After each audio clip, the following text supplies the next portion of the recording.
Всероссийский конкурс «Дальний Восток. Земля приключений» продолжает бить все рекорды. На третий сезон на суд жюри были представлены почти 900 работ из самых разных регионов. Это в 1,5 раза больше, чем в прошлом. Но, конечно, главное условие – все фильмы должны быть посвящены путешествиям по Дальнему Востоку.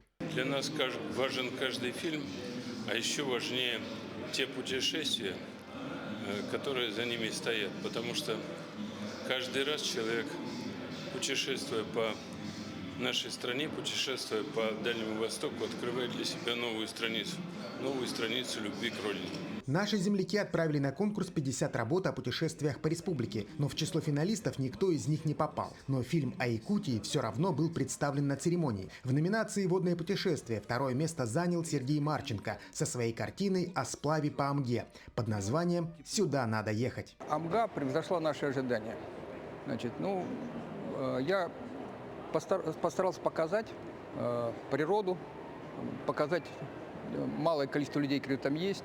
Мы к этому походу готовились.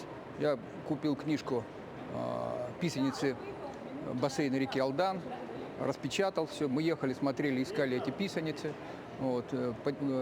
Приобрел даже книжку «Реки Якутии», известного вашего автора. Подготовился, как обычно.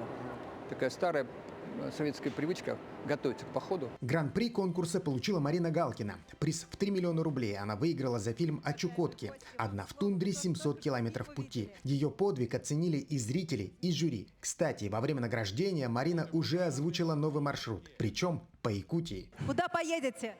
В Якутию. Когда? А что там, Марина? В Якутии? Там есть все. Там есть горы, лес, тундра, там есть оленеводы, там есть рыбные реки. И первозданная природа просто потрясающая. Там есть где разгуляться. В год защитника Отечества в рамках конкурса была создана и специальная номинация «Тропами Победы», куда принимались фильмы о путешествиях по местам боевой славы Дальнего Востока и Арктики. Здесь победителем стал представитель Сахалина. А имена новых героев-путешественников мы узнаем уже в следующем году. 4-й сезон конкурса скоро стартует. Максим Кардозу, Айтал Байтунов, Виктор Олесов, Москва.